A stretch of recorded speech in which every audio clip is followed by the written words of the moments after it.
Hello, everybody, and welcome back to another episode of Chapter Tactics, fresh off the heels of the SoCal Open. It was an insane major. I think over 200 people were there. And we're gonna just go ahead and crack on into what happened during that entire event. I am Magikarp, use Fly, and with me today we have Demeki. Hey, everybody, how y'all doing? We also have John P. I'm back. What's up? We also have Mark. What it is. And Bricky. What it do? So all of us over at the Dice Check Studios have all gone to the SoCal Open. Me and Demeki were not able to play. We were helping out with media for FLG. However, we were on the forefront of what was going on during the entire meta of that tournament because we were watching all the top tables the entire time. And then on top of that, we have these three participants with John P., Mark, and Bricky. And I think we could probably start off with how these guys felt about the event. But before that, just want to say that this show is brought to you by FrontlineGaming.org, where you can get amazing game mats for not just your 40K games, but almost any tabletop game out there. Purchase miniatures at a discount and join some of the largest 40K events in the industry. They also have the largest 40K podcasting network in the business with shows like Signals from the Frontline, Chapter Tactics, 40K Game Changers, 40K Stats Center, Grim After Dark, and so much more. That is FrontlineGaming.org, or you can click on the link in the description of this podcast on all the social media goodies out there. The next event that's coming up is going to be the New Orleans Open, or the Nopen that a lot of people are saying. Or NOLA, I think. NOLA Open. Something like that. Nowlands. Yeah, so that's going to be happening. And then we have the big LVO. Make sure you guys get your tickets. I was talking to Kicker. Apparently, as of right now, they've already sold 1,200 tickets for just 40K by itself. Sheesh. And then that's not even accounting for the stuff. This is for LVO. That's not even accounting for Legion. That's not accounting for Marvel Crisis Protocol, Age of Sigmar. He said that those three are going to be the largest tournaments for those games that has ever happened as well. So That's going to be sick. Yep, it's going to be awesome. But before we talk about that, or, I mean, I guess we're done talking about that. Wait. So there is no Did You Know today because we have a lot to talk about. So much stuff happened at the SoCal Open. I guess let's open up the floor with how you guys felt about the games and what you guys thought about the event. If you wanted to start off with John P. Yeah, I can go first. My first event, wow. That's all I have to say. It was insane. Just meeting everyone from... all the guys at Dice Check. Bro, I was so happy that my favorite dice checker was there, and that's you, John P. Thanks. Yeah, just being, I mean, everyone at FLG, Wyatt, our friend from the Long War, Tabletop Titans guys, all the fans that came up to me, just everyone there for the event. It was great. Had a great time. Played some great games too. I didn't perform too well. I went 1-5, but I learned from all my losses. But yeah, super fun event. My biggest concern obviously was gonna be space. I've heard a lot of events, very, very cramped, a lot of people in one small room. I thought you meant space as in like outer space. I was like, what does that have to do with anything? Yeah, I was worried about comets falling on me. I got a real problem with that space up there. Space up there. Space makes What's me up there? sick. But yeah, SoCal Open, very, very wide open. It's in like a livestock showcase room. Mm-hmm. A lot of space. Like you could probably take like 10 steps before you reach the next table. Yeah, it's like a huge hangar. Yeah. Right? Mm-hmm. Yeah, it was great. The tables, we had a lot of space for the tables, so I could put your dice box there, put your minis. It was great. Yeah. 10 out of 10 would go again. For the length of that of the hangar area, I think that me and Demeki know exactly what you're talking about because we had to run back and forth on that hangar over and over again. Oh yeah, anytime there was an issue with the top tables, they were like, "Can we get a judge?" And I'm like, Wires on the other side of the hanger. Yeah, Should we have a go judge get right next to the top one. table? Yeah, I wish that I brought like my one wheel so I could just like zoom across the area and just be there very quick like the Flash. How did the carts work out for you and Bricky? Ooh, Dude, those carts. Those carts were sick. dude. Clutch. Yeah, getting a cart, that's a must. Yeah. Thank you, Mickey, for bringing that. I really Yeah. appreciate it. I would have, my problem. back would have been so shot. Not only to carry your maze, but like everyone has like a bunch of tools, like measuring dice, etc. Your water. I was gonna say water, snacks. jacket, snacks. It was great. Yeah. Codex, Codex. My the ties. book, My test. the alcohol. I had to mini lug around fridge. an entire thing of Captain Morgan the whole time. It's pretty heavy. Bricky, how about you tell us how you thought about the event? I was very good. It's my third event. One of them was at a game store, and then the second one was the one over in Irvine at the bowling alley, and there's this one. Definitely a lot of space in this one. Granted, the one over in Irvine was decent, but yeah, there was so much space here. It was very well done. It was well ran. BCP it has its hiccups, but it's a pretty darn good app where you just need to know like where am I going, who am I fighting, and when. It's pretty good. How'd you do at the event? I went well. I won every game day one and lost every game day two. One of my losses was due to a certain person who may have gotten first place, and we can talk about that later. But it was pretty good. Some really fun games. Good spread of armies. 2 AdMech orcs, Nids, Chaos Knights, and Chaos Space Marines. So kind of neat. All right. Nice. Okay, well, I have some stuff to talk about with all the top 8 stuff as we go on. But Mark, what about you? Well, I think this was all our first big grand tournament, right? This is a grand tournament. Yeah, it's a yeah, major. Yeah. Yeah, And this is all our major. first grand tournament, right? Yeah. Yeah. Yeah. So Well, I mean, what is the I LVTT? think the count? Irvine one was technically a GT, but that was like 40 players, so Yeah, this it is wasn't the, it wasn't grand for a grand. yeah, that tournament. was the team tournament, right? Well, me and you. Oh no, I did the one. team I tournament. went to one before that. Oh, okay. yeah. This I think it was definitely- technically a GT, but 40 yeah, players yeah. versus what 200. So Right. I would say that LVTT was probably one because there was like 300 people there. Okay. Yeah. Yeah. But it was a good time. It was a great time.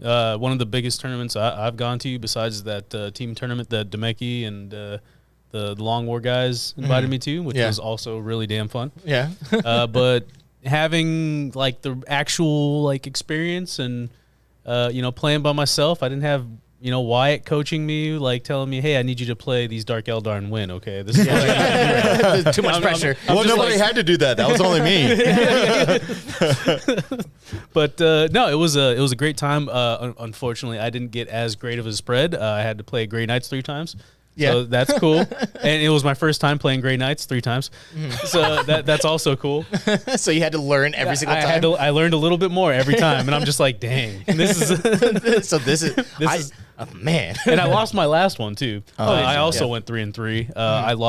I beat 2 Grey Knights. Nice. And I lost to I got free booted round 2. Yeah. Ooh. Yep. Ooh, that felt And good. I actually lost to Emperor's Children. That was an interesting game. Really? Yeah, those Noise Marines, they're no joke. Yeah. No joke. Dude. No Lord of Skulls? No Loader Skulls. Just a wow. lot of Noise Marines. Yep. Endless And, cacophony. Yeah, endless, all that he's a stuff. really good player too. Yeah. Noise Marines, and then you shoot them, and they still shoot you back. And Oh, it's like, yeah. oh, ow. Yeah, I'm like, why are they still hurting me? I thought they were dead. Isn't it my turn right now? Yeah, What are you there's like doing? Noise Marines. All right. Okay. All right. Yeah, anything else you overall, wanna great say? time. You had a good time. Oh yeah, Cool. The cart's definitely clutch. Yeah. Yeah. What about you, Demeki? I had a great time. It was a lot of fun. I did not get to play my 9 Chronos, but they will see gameplay during the Dice Check tournament. But yeah, I had a great time. I got to meet a lot of people that we interact with online. I got to see Reese again. I think he finally realized who I was. Yeah. And then, I mean, interaction with the community was great. I got to be the table boss at the streaming area. So what I had to do was run around like a madman and check on scores and CP and then go back and give it to the guys. And there was a couple of hiccups where I walked away from the table and they told me what their secondaries were. And then they changed their mind on a secondary, and then it was wrong, so I had to go back and go get it again. I'm like, hey, well, what secondary are you running again? What? When did you come to this decision? After I left, huh? Thanks. Okay. I appreciate it. I think that there was a time when you went up to Brian Polin, and he was like, all right, I'm taking Rod, Engage on All Fronts, and Eradication of Flesh, and then you're like, oh yeah, it's like what I take like every single weekend. Oh yeah. Well, no, because he told when he said eradicate, I was like, Eradication of Flesh, I got it. Yeah. He's like, and then the other guy told me his stuff, and I wrote it all down. He's like, you know what those are? I was like, yeah, it's not like I don't play this every Saturday. All right, okay. So everybody had like a decent spread. Mark, you faced against Grey Knights 3 times. I think I learned my lesson. Yeah. I think that the big elephant in the room is what happened with orcs. Yeah, those orcs. Oh yeah. So we had the big 3 that were there. Well, the big 4, like the top 5. I think it was the top 5 or top 4 T-Whips going into that tournament. Yeah. Is going to be your Drukhari, your Admech, your Orcs, and your Grey Knights. Those 4 were and then Sisters would be the next one. Yeah, surprisingly, very little Thousand Suns. Yeah, well, Thousand Suns T-Whips isn't that high comparatively, but those 5 are like high T-Whips. Drukhari is the highest one. Yep.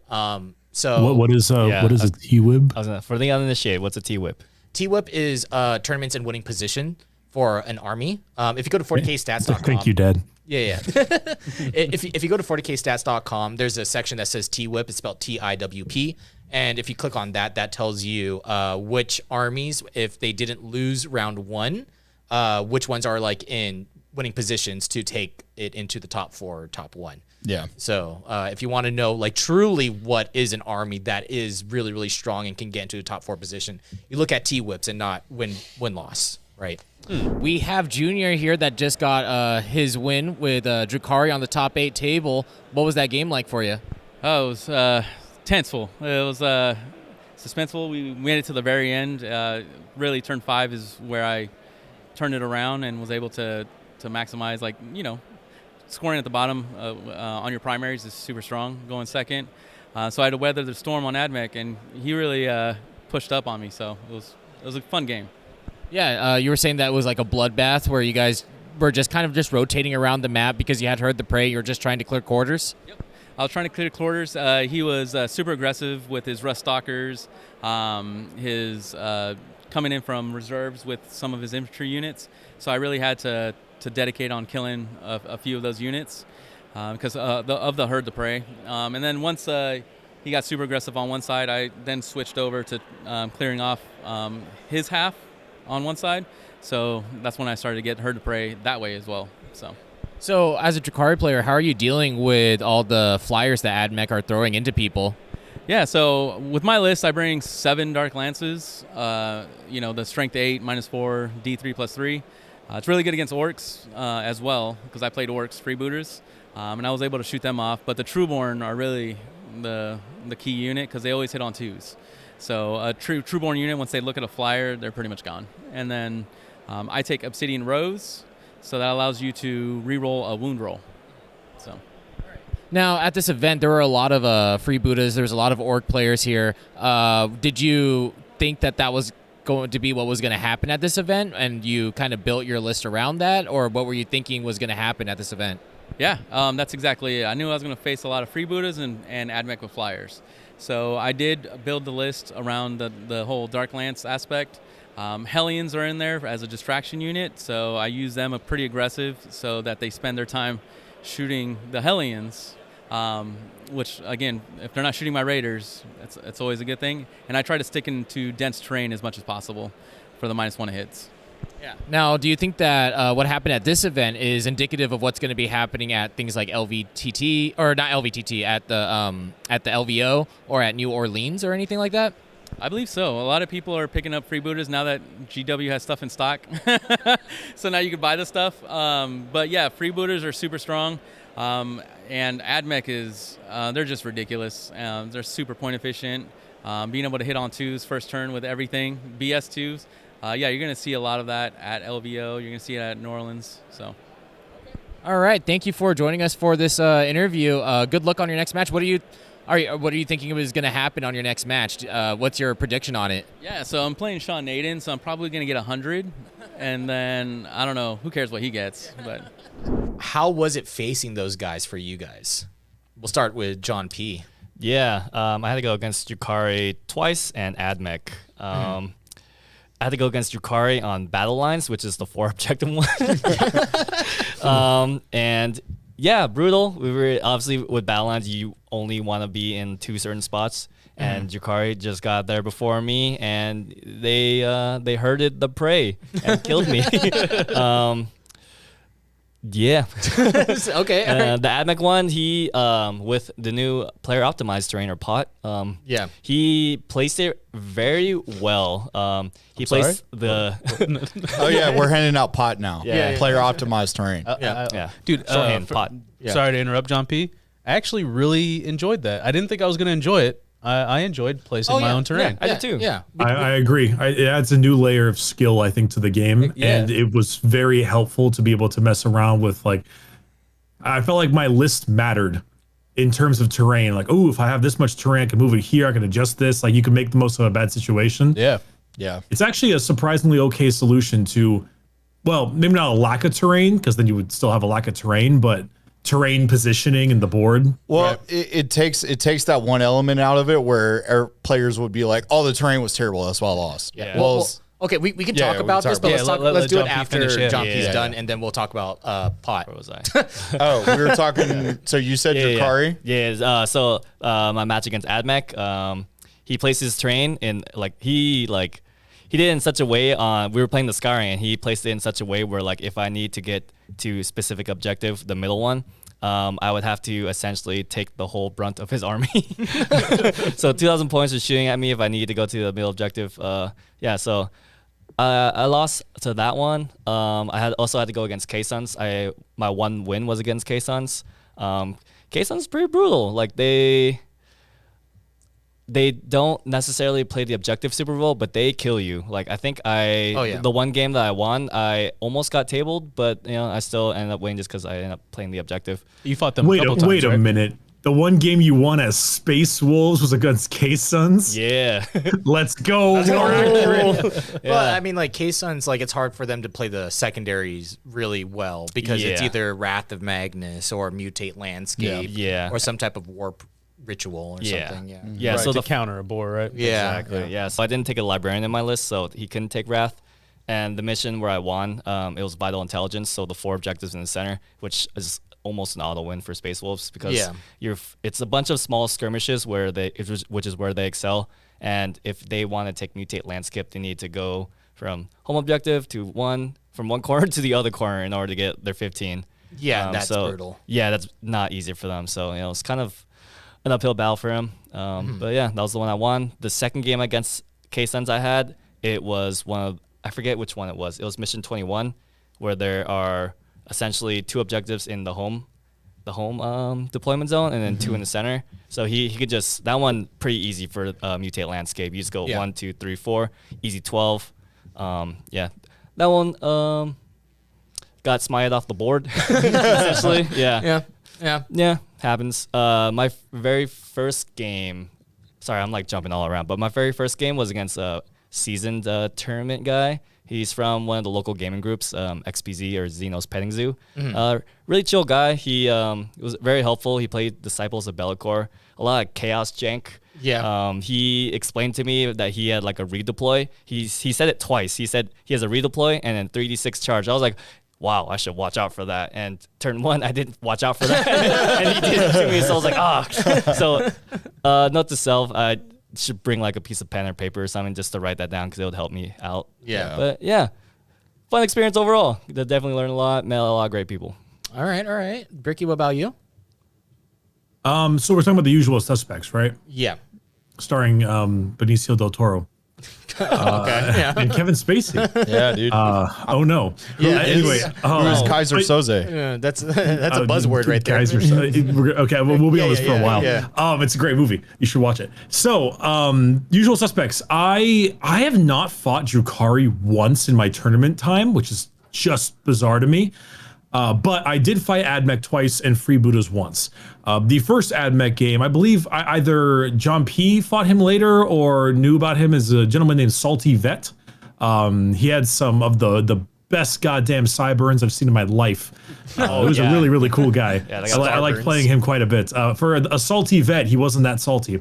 Yeah. But he was running a 18 Cerberus Raider dogs and 9 Laz Chicken Walkers with 2 of the Ignore LOS, what are those called, John P? The Disintegrators, Scorpius Disintegrators. Scorpius Disintegrators, Yeah. and then 2 Dune Riders with some Raiders and stuff in them. Yeah, and then he had the Text Priest Engine Seer, and he gave the +1 to both Disintegrators. He did that every turn. Yeah. Yes, so that hurt quite a bit.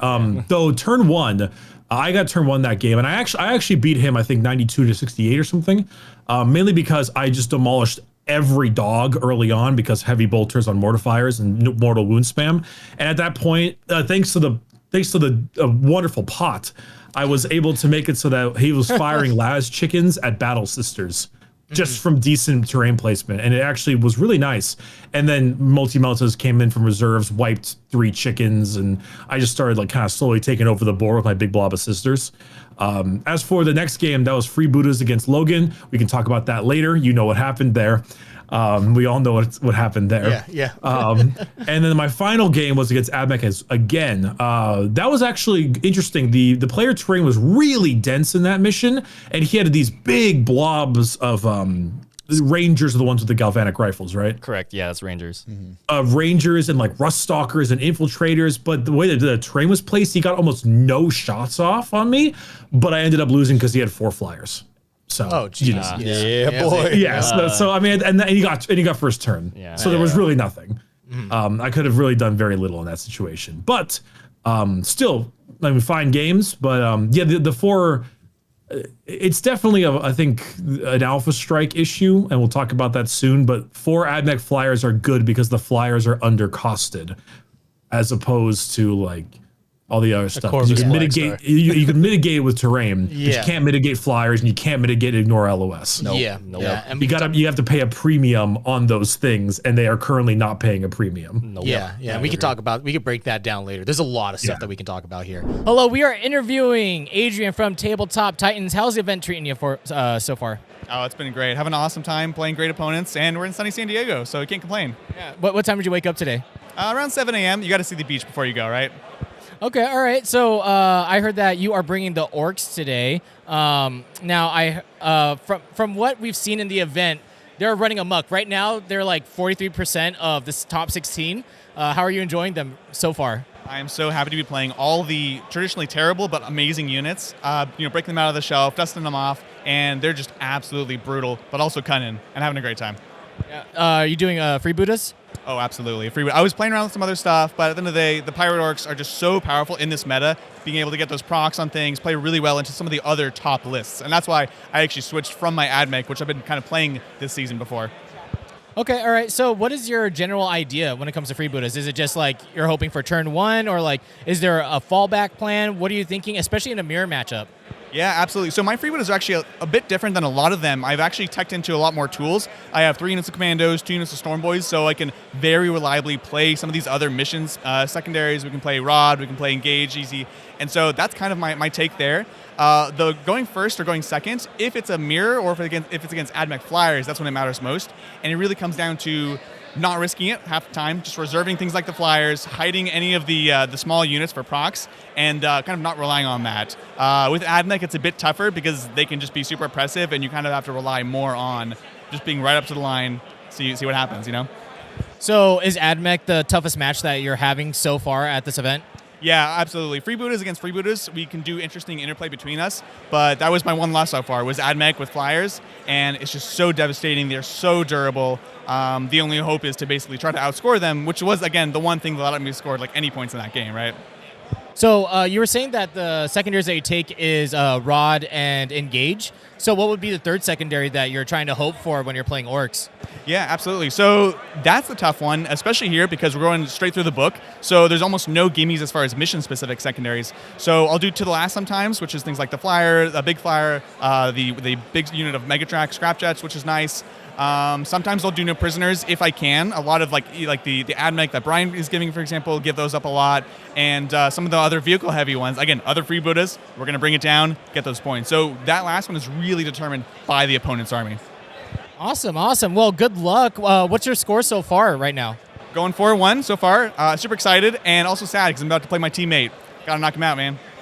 Yeah, definitely. Dude, this event is absolutely volatile. So many people are not going a perfect score. There's so much that's 4-1. So, you can still make it definitely into the top 4. So, good luck with that. And hopefully we'll see you on the top tables. Mark, do you want to go next? Yeah, sure. I took Death Watch to this tournament. I took the little Dread Castle. So it was pretty fun. A lot of Volkites, they do Volkite stuff, shenanigans. I went 3-3. Played Death Guard. I've played a lot of Death Guard, so I was pretty used to kind of like his fight last bubble was -1 toughness. I kind of knew where I had good target priority, so I was able to kind of skim that one by. A lot of my games are actually really close. They were all like within 10 points. Yeah. Of me winning or losing, except for my last game against Grey Knights. They spanked me that time against a really good player. Thank you, Daniel. I played Orcs. I got free booted round 2. That was cool. I only lost by 2 points though, so I was actually. That's not bad. I went first. The guy ended up reserving. Yeah, that's the ticket. There's the rub. No. The guy went first. Wow. Wait, the guy went first and you didn't get shot off the board? So he reserved his flyers because he knew that if he was going to go second, that I would shoot all of his stuff. Yeah, 6 dreadnoughts. I was able to, after he kind of like moved his stuff around and got some shots off, he didn't really get a lot, turn 1 because my Dread Castle was hiding behind a big building. And I was able to kind of get some pop shots, take out some wagons and buggies. And by turn 2, his flyers did do work, but for some reason he took to the last. Strange. Really weird for Orcs, I thought. Yeah. But I wasn't able to capitalize on it enough, and he got me by 2 points. Okay. Yeah. What was his to the last? Was it the Flyers? It was I think it was a Waz bomb, a group of 3. What do you call them? The rocket trucks, the buggies? not the rocket trucks. Megatrack scrap jets. Yeah. Okay. 3 Megatrack scrap jets, and I think another unit of something. Yeah. I was able to take a lot of it off the board. So Yeah. I feel like that Eminem could make a rap song just like reading off all the entire all the codex. games. Make a trap, scrap jet. Shock jump track stuff. Anyways, yeah. Okay, so go ahead. and then I ended up playing Grey Knights for the first time. Guy was great. The army was gnarly. Dread Knights are no joke. They will get behind you and give it to you if you let them. Yeah. Played Grey Knights again back to back. That was fun. I was able to beat that guy too. That was another great game. Another great guy. And then I played, I think it was Emperor's Children, the Slaneshi Chaos. Yeah, with Noise Marines. The Noise Marines, they unexpected. They are gnarly. Yeah. And then last game against Grey Knights, I got spanked. So overall, good games, good guys. Purifying Ritual, dude. It's strong. It's good. You can't stop it. Yeah, can't stop. There's no point. Can't stop, won't stop, dude. They just purify all day. All right, so you guys had like, so you guys felt the power of like the top armies, in like the most like max efficient way that they could possibly be in. Right. But you guys enjoyed the actual like pot terrain, player optimized terrain, because it helped you guys out. If there wasn't pot terrain, do you guys think that you guys would have enjoyed the tournament more or less? I don't think I would have done as well as I did without it. Same. Particularly when ironically, the person I would have had the hardest time with without that terrain would have been my Tyrannid guy who brought double exocrine. Oh. Yeah. And that would have definitely been the most painful situation. So I'm very glad I had it. And then what about you, Jumpy? Yeah, I agree. Yeah, I mean, if anything, if I could probably improve upon my terrain placement, but yeah, Definitely helped me out in the one win I had. Oh yeah. I absolutely love the player optimized terrain. I think it's what every event should be doing from now on because it just gives people so much value. Yeah. I was interviewing Scott LaFountain, who is the person that got into the top 8 with Chaos Demons, and he literally said, if it wasn't for player optimized terrain, he would not have gone as far as he did. He would not have gotten into the top 8. Yeah. So we are talking with Scott right now, the Demons player that got into the top 8 undefeated, the third undefeated person in the entire tournament, comes in going to the top 8 table. How did the game go? Pretty rough. I mean, I rolled really bad on the exalted traits beginning with, not getting a single 4-up invuln hurt quite a bit. Getting 2 with the -1 to wound was good. But yeah, I mean the fours having to warp surge every turn was going to be brutal, and so I just don't have the CP going into it. And then yeah, the orc shooting is just it's tough. Yeah, especially since you only have a 4-up since you're demons, right? With your 6-up save and then your 5-up. Yeah, your 5-up. So having to always pop warp surge, it spent a lot of your CP. And I start with 4. Yeah, I only start with 4 CP too. Yeah, so you can only do it like at max, like 3 times, and then were you just not rolling the correct amount of 4s that you really needed and the 5s that you really needed? I mean, when I put it on 1, he shoots the others, and so it's just he target priority, and he played it right. I mean, he was a great opponent. He did it well. All right, so how was the entire event so far? Like your entire run, what was it like? I mean, so I had 6 great opponents going into this. I played, I mean, all the way through 9th edition codexes, hit Necrons first, then going into Orc list again, and then Admech. And it just kept going from there. Then Drukhari, and then other orcs, and then finished off with Tyler yesterday with Tyranids. Now, throughout your entire journey, I was looking at your ITC scores. A lot of the stuff that you played are RTT. So this was like your, you had 1 major in the bank. So, but this is your first major where you got to top 6, correct? First major ever where I've gotten to top 8, yeah, or top 6. How's that feeling? Are you going to ride that high for a while, or what's going on? You going to go back into GTs, run the circuit some more, or what are you going to do? Well, I mean, I'm always playing. So, yeah, I've already got a GT planned for December at least. If I can get some other ones in between now and then, great. And maybe make a shot for Demons, hitting LVO last. All right, so you're just going to stick with Demons for right now? You're not going to flip any factions or anything like that? Just sticking with the Demons?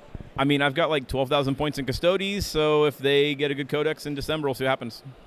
All right, okay. So with your next event coming up, you're going to run Demons. Are you going to run the same list, or are you thinking about changing it up? Or is there anything that you would want to change with your list, or? I mean, if I change anything up, I've got to paint a new Lord of Change to get rid of the sword.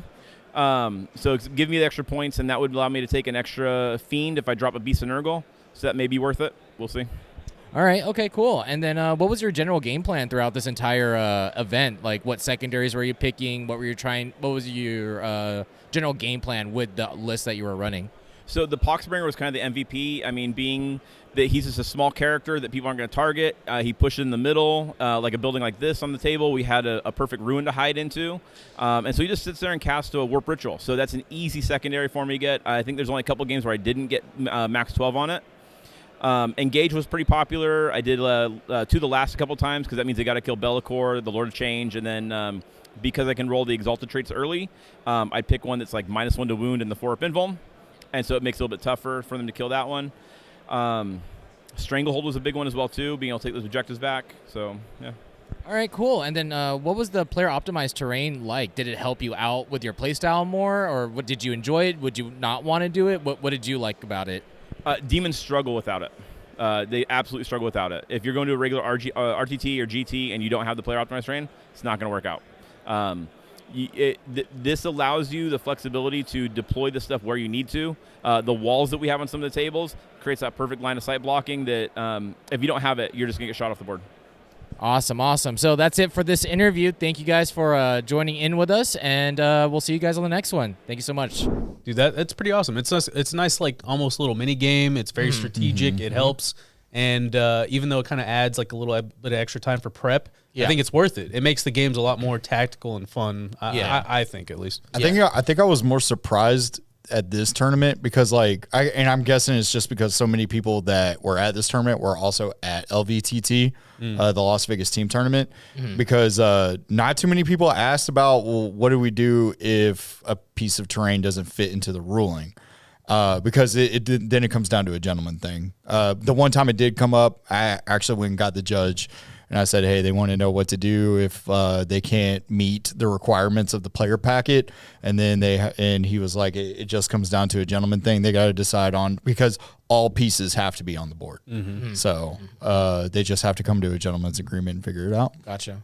Yeah. And for those that don't know what player optimized terrain is, this is when you go up to the board, you roll off, and then you decide who goes first to place down one piece of terrain. Each player, they have the map, basically, and one player would put down one piece of terrain, and then these terrain pieces have measurements that you can't put another piece of terrain next to it. Yes. Within 6 inches or something like that. So you would put something on the board, and then your opponent would put something on the board. You could basically build your own deployment zone. Yeah. It seemed really complicated game one. Right after game one, though, it was like, okay, this is amazing. That's great. Yeah, there's only one particular map that they had set up where there was a piece of terrain that has to be in the middle. And that was the orcs table. Yeah. Okay, I don't think I played on that one. Oh, yeah. I personally really like the orc table. I wish I played on it more because there was a big building in the center, and I like that. All right. As a Space Wolves player, man. Cool. All right. So we do have an interview with Brian Polin. This is Brian Polin from Tabletop Titans. This is an interview that we got over at the SoCal Open. So let's go ahead and check that out and see how Brian felt about the tournament. Hello, I am Magikarp Use Fly, and with me we have Brian from Tabletop Titans. He just finished off his game right now. This is round 5. And you're playing AdMech, correct? That's right, yeah. I'm bringing a Mars AdMech, mostly combat, no planes, things like that. It's been a lot of fun. Yep. What made you want to bring AdMech for this major? My AdMech are painted really pretty, and that's how I made the decision. Okay, so there's literally no tactical decision or anything like that? You didn't look at the meta, you were just like, this one, I like these guys, so I'm going to bring them. I know the meta really well, so I was certainly aware that AdMech was a strong faction, but I've been kind of going through my most beautiful painted armies. I was playing Necrons at a tournament a couple weeks ago, and then this is my next best painted army, and I just wanted to get them a chance to go on the table. They've never been out to an event, so I've been bringing them for the last couple weeks, and yeah, I've been having fun with it. All right, cool. So what's your game plan with the list? What's your general idea when it comes to secondaries, how you generally play out the games? The AdMech list I built is kind of an all-arounder. It's not like the plane list that really wants to go first or anything like that. And so I try to take a really slow game. I try to keep everything hidden, everything safe, just slowly pick up my points and force my opponent to kind of overextend. And then I go for this kind of one big or two big turns where I kind of just kill their whole army. So that's I just kind of sit and wait and then spring out and go for them. Gotcha. So what would you say is the strongest turn for your army? When does it come online? It's honestly, it could be any turn 1, 2, or 3. It comes down to my opponent.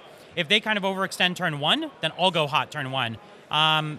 Which I rarely do, but in this last game I did have to do that. Most of the time, I'm not trying to push it too hard until turn 3-ish. But if my opponent starts getting aggressive, I'll match them. Gotcha. Now, for this major, there's a lot of people that have brought orcs, and they're really showing up for this event. How many orcs have you fought against, and how are you dealing with them? Yeah, I played against one orc list. It was Freebooters, all the planes. And I'm not dealing with it. I'm just losing horribly to it, which is, I think, the standard thing you're supposed to do. In that game, I'm not exaggerating, I played a lot of 40K. This is my single worst loss in 40K history, was against this Freebooters list. I was embarrassed at how badly I got beaten. I was completely tabled every model by turn 2. I'd only gone once, and I moved 4 units, and then it was his turn, and then I was tabled. That was it. I had never in my life lost so badly. It's pretty impressive, actually. Jeez. Okay. All right. So, but besides that, how are you enjoying the event so far? Oh, it's great. It's SoCal is such a cool event. It's a big event. It's one of the first where you kind of get to see everybody again. That's kind of why I come out. Is really just to hang out, play the games, and I had to defend my title on this one, and so I decided to come out and make it, and it's been a great time. Awesome. All right. Well, hopefully you keep going. I think that you're still in the running right now in order to get it into the top 4 and stuff. So, good luck with that. And we'll see you hopefully in the top bracket. Thank you. Yeah. Be there. No. Yeah, thank you. I hope to make it. Honestly, after I lost, I just assumed that there was no way to make it in. I'm used to the LVO where it's only undefeated are in the top 8. So I was just like, all right, I'm out. I'm chilling. And so I haven't looked at the score once since. I had no idea that there was still a chance I get in. So I guess I'm going to try this round and see what happens. All right, then. All right, so that was Brian Polin talking about his run. He ran AdMech, and he ran not a bunch of flyers, which is kind of strange because that was the meta that the net list. Yeah, that was the net list that a lot of people were running. Yeah. Yeah. Well, yeah, I mean, he went pretty deep still. I mean, he ended up 9th. So, yeah, I mean, he made a pretty good run even with no flyers, which is pretty impressive because there was a lot of flyers. Yeah, there was a lot. And it was like a matchup between basically AdMech flyers versus freebooters, which he talked about also was that. Did he get freebooted? He got freebooted. He got freebooted. So I guess like now we can kind of like unpack what happened in the grand scheme of the tournament here of what was going on throughout the entire event. So just to let you guys know what happened at the event, a majority of lists went like this. It was Drukhari was the number one army that was submitted in terms of lists, right? This is counting things like Eldaria as well. Yeah. But Drukhari was number one. After that, it was Orcs. And then after that, it was Necrons. So those were the three largest submitted lists in the tournament were those three. After that, it was followed up by, I believe, Dark Angels and AdMech. And if we don't count the overarching Space Marine Codex. Exactly. If we don't count the overarching Didn't see a lot of Codex. Necrons. Really? Yeah. I wasn't paying attention enough. Yeah. I think because they all like kind of didn't do well on day one. That's probably what it Well, was. also, there was 13 Necrons out of 170 players. Yeah. Yeah. So, yeah. Yeah. But a majority of the lists were Drukhari and Orcs. And by the time it got to, I believe it was round 5 or round 6, Orcs made up over 40% of the top 16 of the event. Freebooters. Yeah. So I guess now let's unpack why freebooters kind of became a problem at this event. And then we'll go from there. Cool? Yeah. Sounds good. Yeah. Yeah, I think the one thing that people might call out though is that only one free Buddha actually made it to top 8. Yeah. That kind of happened because all the free Buddhas in the top 16 ended up like playing against each other, right? Free-booted each other. There could only be one. Either they freebooted each other or they played AdMech and AdMech got turn 1. Yeah. And that's something that like people will look at and be like, oh, it was just that one guy. But like when you look at the grand scheme of things, like outside of just the top 8, because that's what a lot of people will see, Freeboots was definitely a big thing at this event and will continue to be until a change is made. Yeah. I think that, and you guys are free to analyze this as well. I think that it's not a problem with free Buddhas. No. And I don't think it's a problem with AdMech flyers either. I think that it's not like those factions' problems. It's not like those are the problem armies.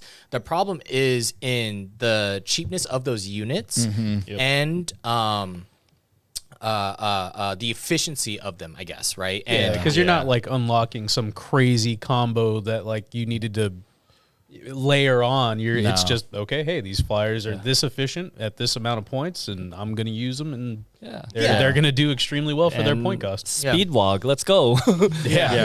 Lots of artillery to the point where it doesn't matter if there is pot terrain.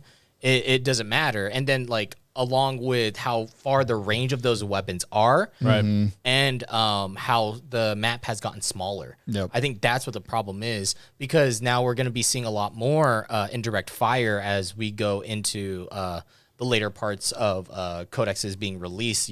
Right. Gene Stealer Colts hasn't come out yet, which is rumored to come out soon. Tyranids just got their Octarius book, and that one made their artillery even stronger than what it was before. So what is your guys' opinion on what happened at this event? Like, do you guys think it's a freebooters and AdMech problem, or do you guys think it's like an indirect fire artillery and flyer problem? And we could start off with Bricky, I guess. And we're back from SoCal Open 2021. I am your boy Demeki, and I have the winner of Table 2 over here. This is Quentin Johnson. So tell us a little bit about the match that you were up against. You had to fight AdMech, right? I played AdMech. AdMech are rough because they shoot everything I expose. But Drukhari have one good shot into them, which is I'm so fast and aggressive. I can deny primary really well. And if I abuse the crap out of no escape on my witches and succubuses, then I can get onto a point, hold him in combat, kill him in his turn, and then hold the points. So that was my overarching strategy, was just he had 2 objectives that were kind of forward, and every turn I could missile a unit or 2 out there and take the objectives. And I knew if I held him to primary to 0 or 5 for 2 or 3 turns, then did well on my secondaries, the game was mine. I took my secondaries in a way that if he wanted to beat me, he was going to have to come to me. And if you engage with the Drukhari army, I do not care what you are or who you are, I win that fight. Yeah, that's true. Drukhari is a blender. And I'm looking over. So your secondaries, you had To the Last, which was Drazar, your Chronos, and your Trueborn. And then you had Herd the Prey, which is a Drukhari must as a fellow Drukhari player. I know that. And then you took Banners. Your opponent also took Banners. He took Grind and Sequencing, which is the AdMech one, which I thought was really interesting because... I haven't seen anyone pick that. Yeah, no. And, like, the other thing, too, was that, like you said, you made it to where he had to come to you, especially with all these. These are pretty much you must come and deal with me. I just thought it was really interesting for him to take Banners and Sequencing when you just like got turn 1 and you just overwhelmed him, right? Yeah, Banners was an interesting choice. I think he was hoping to go first and push me forward. Because I got first turn, I kept putting units on his objectives, and he was never able to raise Banners. I think he raised like 1 or 2. Yeah, it was interesting choices. I have never seen anyone take Uncharted Sequencing before. I think he got some points on it, though, so that was pretty good. Yeah, he actually did. He ended up with 12 points for Sequencing, so that was pretty good. But for your To the Last, so what ended up happening exactly with your To the Last? So I ended up with 3 Trueborn left. He flew a plane over and blew up the Raider and then shot them, and I had 3 left. And they hopped in another Raider that was partially empty and then zipped across the board and hid. Drazar, I played way too aggressively.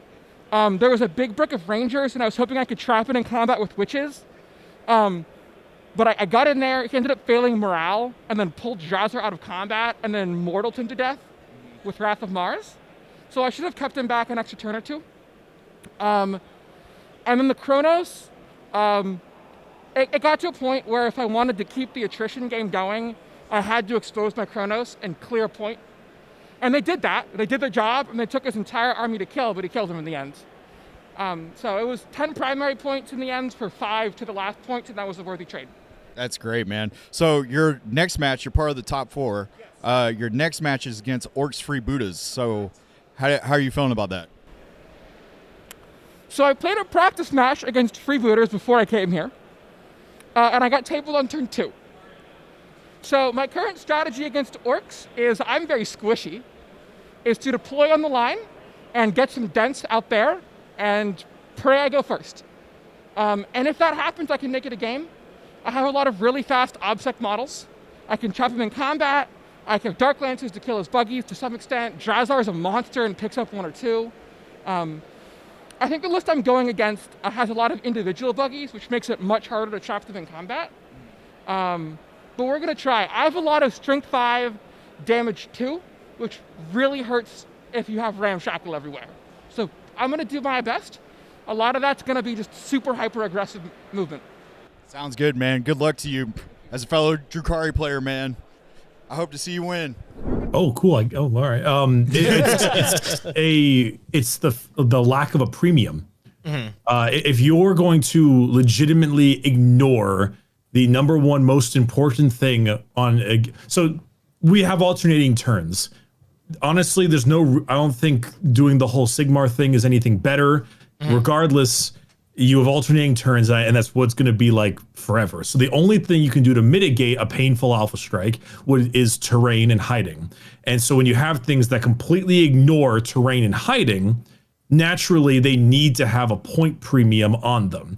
For example, Guard is not in a great spot right now, but if I want to run a Manticore is like 140, 145 points, and you require 1 CP for that tank ace, and then it's 2d6 shots, 10 minus 2 flat 3 damage, hitting on 4s with maybe reroll 1s. Mm-hmm. But that's all for 140 something.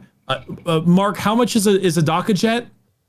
They are 100 points base with another 20 point bump for the 2 more super shooters. So you've got 120 along with speed wall and all that stuff, and you've got a flyer that has the -1 damage, more wounds, and it's like 36 shots. It's 6 -2/1. Yeah, 36 shots without the wall. If you go speed wall, I believe it goes to 42. You get an extra shot for each super shooter.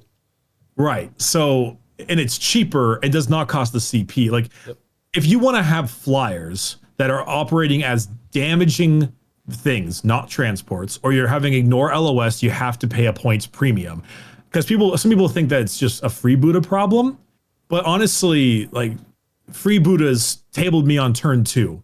If he ran them as bad moons, he tabled me on turn 3. It's not a huge difference, particularly. Like, it's still a problem regardless. So if you want to give things that ability, it needs to pay a point tax. And at the current moment, well, they're just not paying the point tax. Yeah, and I think it's also a problem, especially specifically for freebooters, right? Because of all the stacking +1s to hit that they get, right? Right. Now, this is the only time where I'm like, okay, that is a problem with freebooters, right? Because that essentially what that means is that, you know, when what Bricky said with player optimized terrain.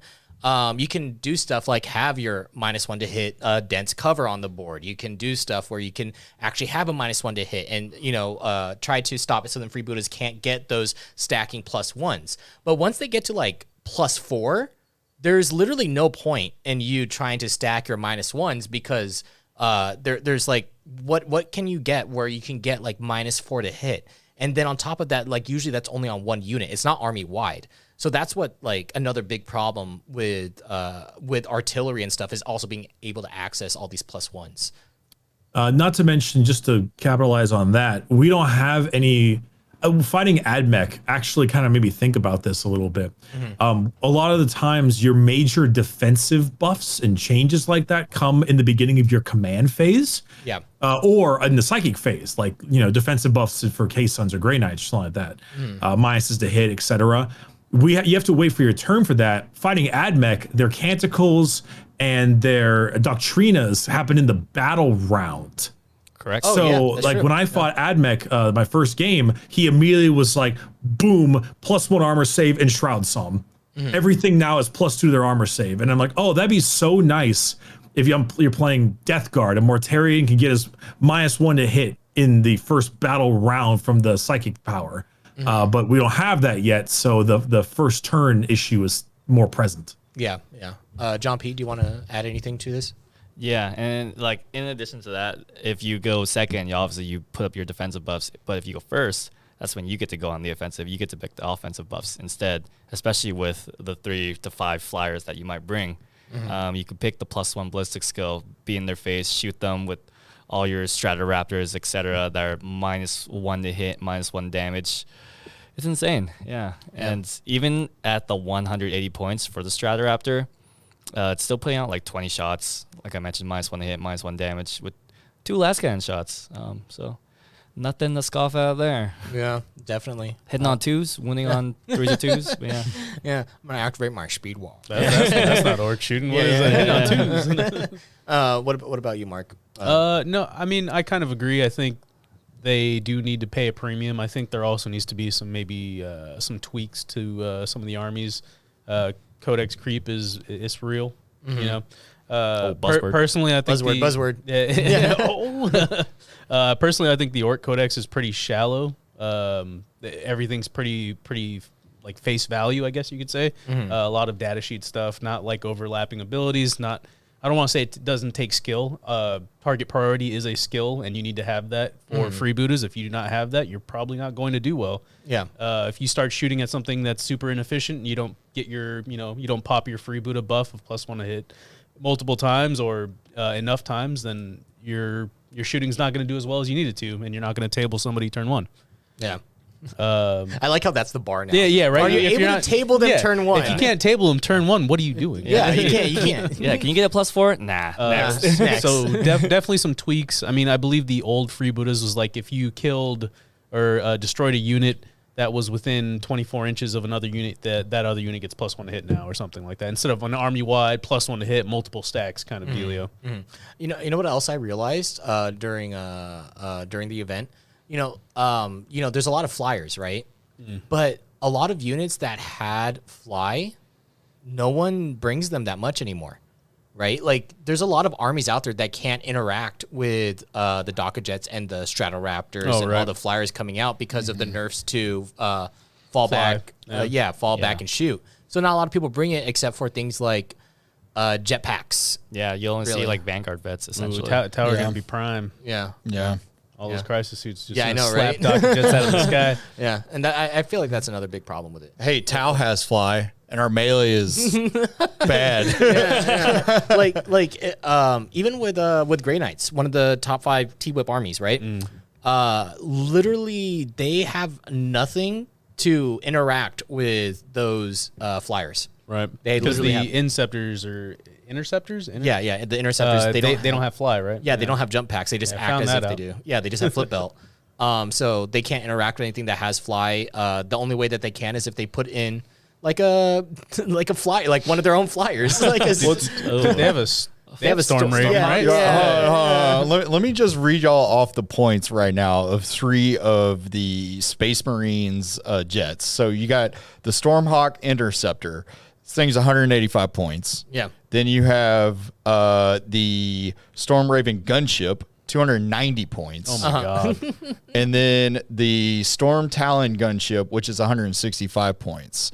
And then there's certain factions like Dark Angels that have their own jet fighter, and its points is pretty high too. Yeah, Corvus Black Star, 180 points. Bare bones, no hurricanes, no aspects. It's not great. Even Drukari, like their jets. Let me pull it up real quick. Their jets. Let me tell you guys about a Harpy.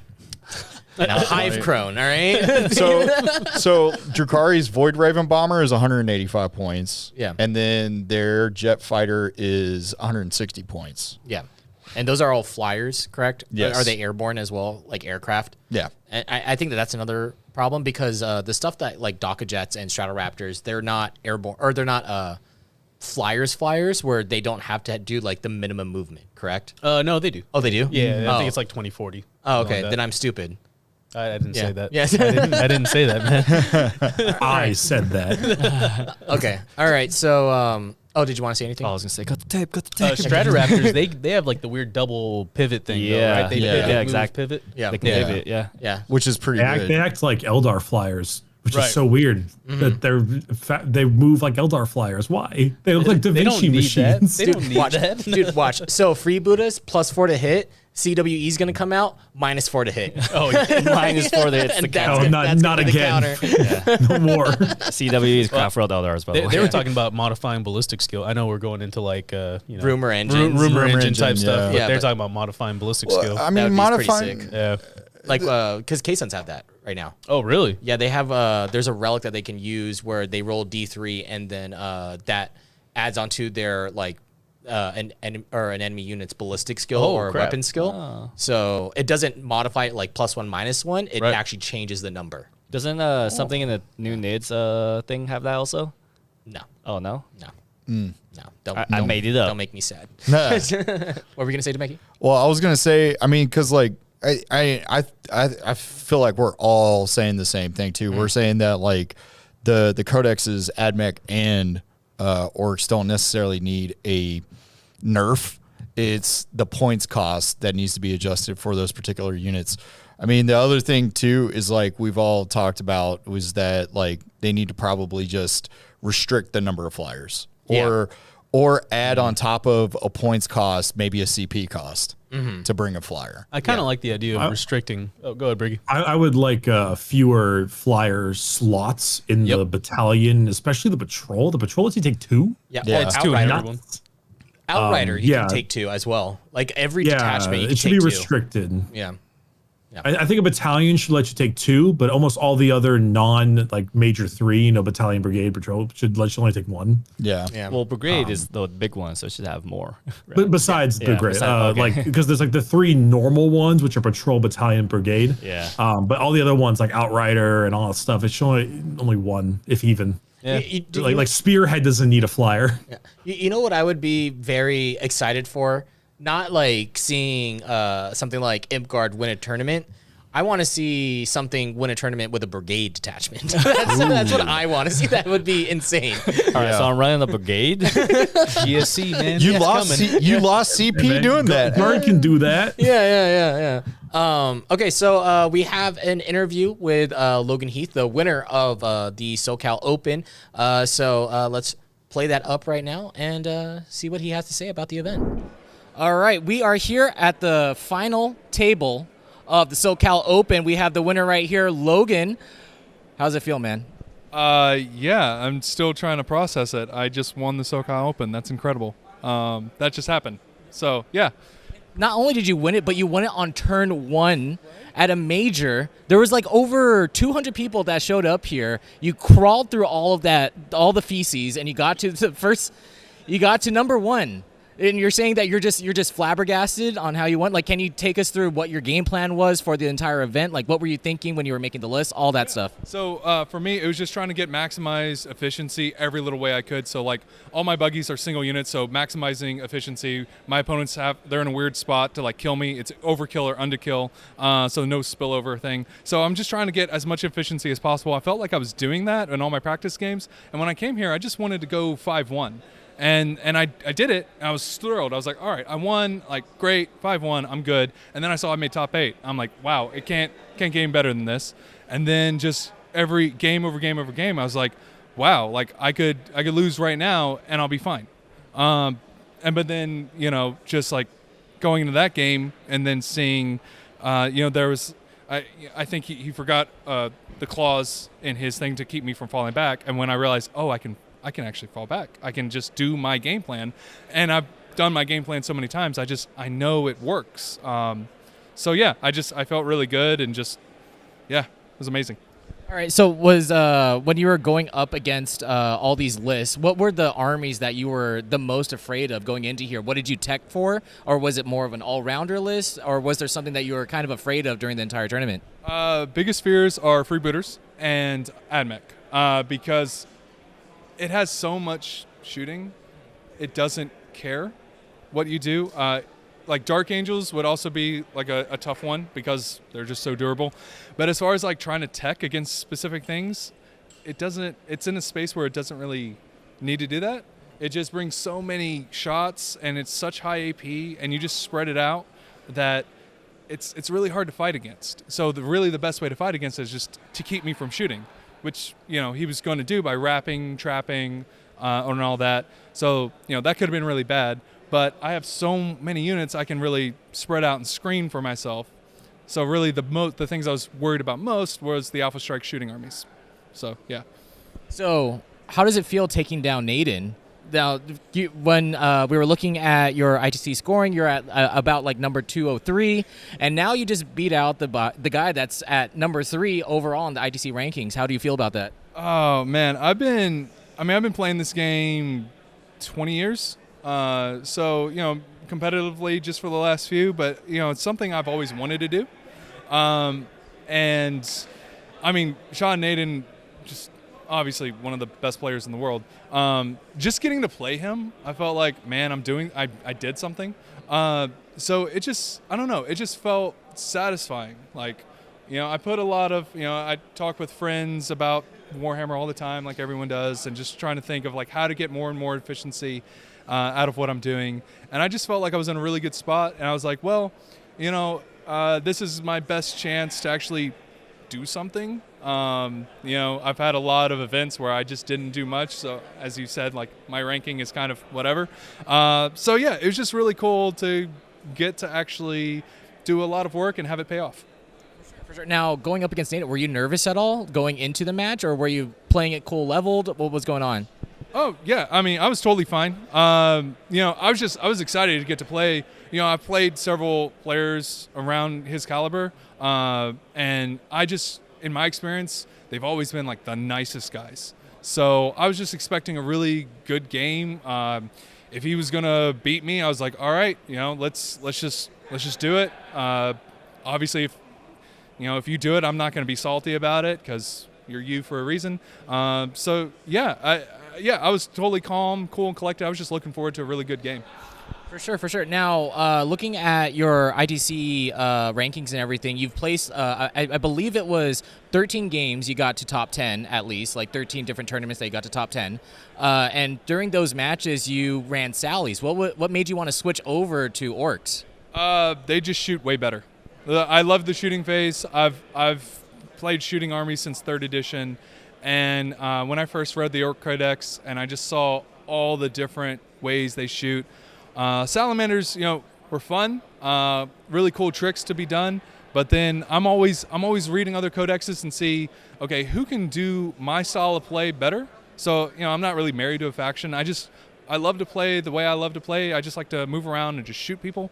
I just saw that Orcs did it, and back in 3rd edition they had a really cool, fun buggy list that I never got to play because I was a teenager, and But when I saw buggies look cooler, they do what I want to do, I just said, all right, yeah, let's do it with Orcs. Yeah. Okay, so is this going to be something that you're going to be running for the foreseeable future up to LVO, or are you going to be switching off of something else? What's your general plan moving forward after this event? Yeah, so for me, it's just keeping an eye on every codex that comes out and see, do they do my game plan better? As of right now, until they nerf it or until something else comes out and does it better, then yeah, I'm going to be sticking with Orcs. Do you think that, so everybody, freebooters, everybody knows that it's a little bit ridiculous as of right now. What nerfs would you want to see with it, if there were any? What would you want to be changed to make it a little bit lower of a bar? Yeah, there's a lot you could do, because there's a lot that they did from the 8th edition book to this. Everything got cheaper. Daga Jets went down 50 points, got better. The buggies went down 20 points, got better, got more shots and everything. Freebooters is +1 to hit, stackable, army-wide. So it's you could do the little things like raise points. You could also do things where if this unit kills something, then everyone within 6 inches gets +1. Little things, so it's not just over in the corner I kill something, then way over here, someone who didn't see it or hear it is now pumped up to hit better. So little things like that. I feel like there's a lot of different ways to make this list more tolerable and still be fun, and really open it up to try out some of the other cultures and see what you can do with them. All right. Well, that is it. That's all the time that we have. So thank you so much. Congratulations once again. And that's it from the SoCal Open. Logan winning it with the Orcs. Let's go, everybody. So congratulations to Logan for winning the entire event. This is coming from a player that went from Sally's and decided to go over to Orcs as well. Because he likes shooting a lot, right? Right. Yeah. And even he agrees that freebooters is a little bit too strong. Just a little bit. Can you imagine someone being like, "No, this is perfect." No, dude, I love exactly how it should happen. I'm going to LVO. Yeah. But Xenos Petting Zoo came into the event. Absolutely. I think they had stacked. They rolled deep. Stacked, Yeah. dude. 2 people were in the top 8 from their team with Dark Angels. Did you guys see the Dark Angels list? Yes. Yeah. Oh, 30 30 Terminators. oh, hell yeah. Yeah. So 30 Terminators. it was actually a good counter to Freebooters and AdMech. It's a great counter to it because it's so hard to kill them. Yep. I remember walking by the tables, I think on day 2, and the guy that was playing Dark Angels, I believe his name was Joel. Yeah. He was running it, and he went up against a Freebooters list. And I walked by that table 4 different times on 4 different rounds. There's still Terminators right there. Nothing happened. He wasn't killing anything. The Freebooters guy wasn't killing anything. I think round 1, the Freebooters guy shot everything into Joel's army, killed 3 Termies, and then he just rezzed one on his turn. Yep. Yeah, boy. He had a little bit closer so that way he doesn't Yeah. walk as far. Yeah, exactly. He had that's free movement. Yeah, he had a Raven Wing Apothecary on bike. Oh, that's Yeah. what's up.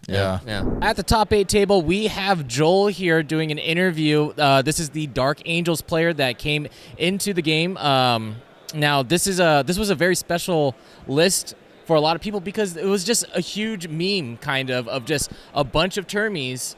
What was your idea going into the tournament, bringing this list?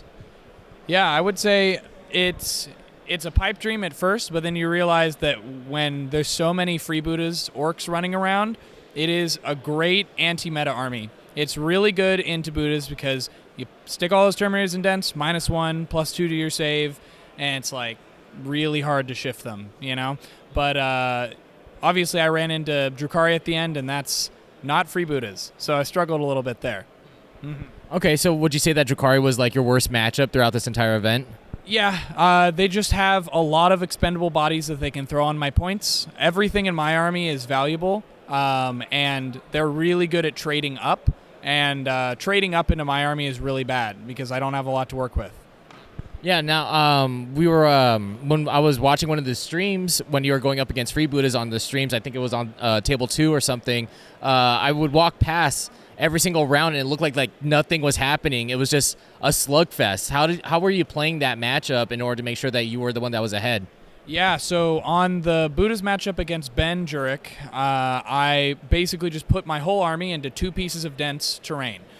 He shot his whole army at me. He killed 2 Terminators, and then I res 1. And that happened for the first 2 turns until the speed wall was gone, and then I scatter and start killing buggies with my chain fists. That's pretty much how both of my Buddha's games went, and it's just incredibly powerful because I can deny the proc for the +1 because nothing in my army dies easy. All right, so the way that you're playing is just that you're kind of just standing on objectives, making sure that people aren't hurting you too much because, you know, you're just so resilient, right? It is a very static playstyle, and the reason why it's vulnerable to Drukhari is because it is very static. Drukhari can close the gap real fast and just throw so many bodies on a point that they take it before I can, you know, leaf blower them off it. So they just hem me into the corner, and I had a chance in our game to push forward a little bit, failed some crucial charges, and I just ended up being stuck on my side of the table. All right, so would you say that this was just a pipe dream, meme dream event where you would just bring this list, or are you thinking about running it again in other events? Oh, this is not a meme list. This is absolutely intentional, and I've had success with this in the past. I placed second at Battle for LA with a very similar version of this list. I've been, going to RTTs with this list and being very successful. So it was a very intentional design to the list. All the characters are very intentional, and the 30 Terminators just so happen to be really strong into what's in the meta right now. So I would say it may seem like a meme, but it is a very serious strategy for Turk Angels. Awesome. And then what were your secondaries that you were running? Like, what was your general game plan for the entire event? The nice thing about playing Dark Angels is you have some of the best secondaries in the game. That's what I mean by it's very intentional. The list is designed to get 15 for Stubborn Defiance every single game. And every single game I could take Stubborn, I got 15. Even against Drukhari, they couldn't shift me off Stubborn Defiance. So that is a guaranteed 15 points every single time. Oaths, as all Space Marine players know, is just a really crazy good secondary. And then the third one is just matchup dependent. Mm-hmm. Awesome. Cool. So that's it for this interview. Thank you for joining us. Good luck on the rest of your events, and you played a great game. Good job, man. Yeah.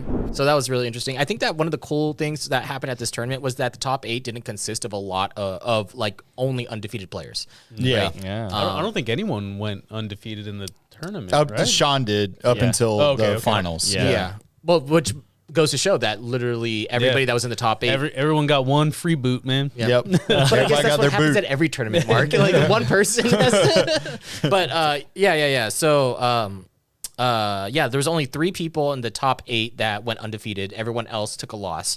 And we saw cool stuff happening in the top 8 tables, especially leading up to the top 8 tables. I thought was interesting. We saw Tyranids having a chance to get to top 8. We've seen and Chaos Demons. So those 2 guys, Tyranids with forgot the guy's name. Tyler? Was that something? Botel, I think. Whatever his name is. Congrats to him. But he had to fight demons, Chaos Demons, and they had to face each other in order to get into the top 8. Yeah. Oh, that sucks. So the 2 factions that aren't like super meta right now actually had to face each other. Yeah, they had to face rough. each other. Yeah. Rip. Yeah. But that Chaos Demons player went into that entire top 8 undefeated. That's awesome. Ooh. So went 6-0, went into the top 8, but then lost on the first round of top 8. Because he had to get free booted. yeah. He had to face the freebooters because the only things that he had in the list that could deal with the Jets were his Lord of Change and Be'lakor. That was it. Yeah, and that was it. And then also, he rolled really badly on his Exalted traits. He didn't get a single 4-up invuln for his Exalted traits, which meant that he had to use Warp Surge. Yep. And he only starts off with 6 CP, so he can only do it like 3 times because it costs 2 CP. So that's why that was another reason. A little bit of RNG right there of not being able to. Yeah, Be'lakor loses a lot when you got +4 to hit too. Yeah. But he can't re-roll the hit roll. Orcs don't care. Yeah, orcs don't re-roll like anything unless you're taking Gaz. Yeah. Any other takeaways that you guys have of the event? It was great. Oh yeah, it was a great event. Yeah, a lot of fun.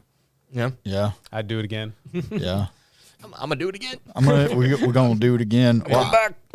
Yeah. A takeaway I got: Soul Burner petards on the Decimator. Yeah. Are really Nasty. scary. Yeah, they are, dude. They're really nasty. Yeah. I like them. I think you played my buddy Bricky. He took the 3 Soul Burners and the 3 Volkites. That is exactly the person I fought. Yeah. Yeah, because even Wyatt's Decimators, they have the Soul Burners on them. Nasty. Yeah, three. So I guess anyone who doesn't know, the Decimator with the 2 Soul Burners, it's 4d3 shots. And then he brings Abaddon, so he rerolls all of his hits. And then for every unmodified wound of a 2, you take a mortal. So on average, 3 of those things puts out like 20 mortal wounds. Yeah, with Abaddon, and then you have the 3 Volkites, which put out also mortal wounds, and then he brought 120 cultists. Yeah. Yep. You know, Black Legion is a 3 CP stratagem to turn off all your opponent's obsec. Whoa. Like all of it. All gone. That's a like, game. Not a unit. Your entire army's obsec for 3 CP. Yeah, but orcs don't care. Yeah, but I care. They'll turn off your OBSEC. You know, and then I beat him by 2 points. You know, turning off OBSEC, it's actually not that big of a deal anymore when you consider that, like, a lot of people consider... shoot you? Well, no, a lot of people consider troops to be, like, more of a tax nowadays. Yeah, like, Marines, like, they bring, like... Vanguards. Yeah, they bring, like, 2 troop choices, and that's it. Like, Well, it's just because their troop choices aren't that great to begin with. Yeah. I mean, with like when like most of Drakari's army is its troops, right? Yeah. So it's kind of like Yeah, and then when you get into like these games where things like running it back to like indirect fire and stuff, when you have these indirect fire weapons that are like 2 flat damage, like -2, -3 AP indirect fire, it makes like so like when you go up against those things, all you literally have to do with those lists is shoot their infantry. Yep. And if you shoot their infantry, then there is literally nothing that the opponent can do in order to score points. Yep. And I think Yeah, but he had 120 cultists. quick. Dude, Quick, somebody say Plague Burst Crawler real quick for me. Say it. PBC. Oh, jeez. did you hear that? Ooh. Someone knocked on the door. The Kool-Aid man. Did you guys see the 100 Poxwalkers list? No, I wanted to. Oh my I walked goodness! by it. There was a guy from XPZ that fought against the 100 Poxwalkers list on like round 1. That sounds so fun. I talked to him like afterwards, like outside, and he was just like he went through all the stages of grief. he was so upset. He was. He lost? Did he lose? Yeah, he lost that. He lost that one. That's Yeah. so- That 'cause- sounds so fun to play. Yeah, because it's like I imagine playing against them, just like it's coming. I can't do anything. I just start killing it, but they're still there. Yeah, they can't run. They don't fail morale. So you know what's funny? So he was playing Custodes, right? Oh, The no. XPZ guy. No. So the XPZ guy was playing Custodes against 100 Poxwalkers, okay? And in that matchup, it's already a little bit difficult, okay? But he was fine. What happened was that this guy he does a charge with these Poxwalkers, right? And so he Tanglefoots. You guys know what Tanglefoot is, right? Yeah. So the Custodes guys Tanglefoots. The only way that those Poxwalkers can get in on that charge was rolling a 12. And this guy rolled double 6s. Yeah, let's go! My fellow Death Guard brother, yes!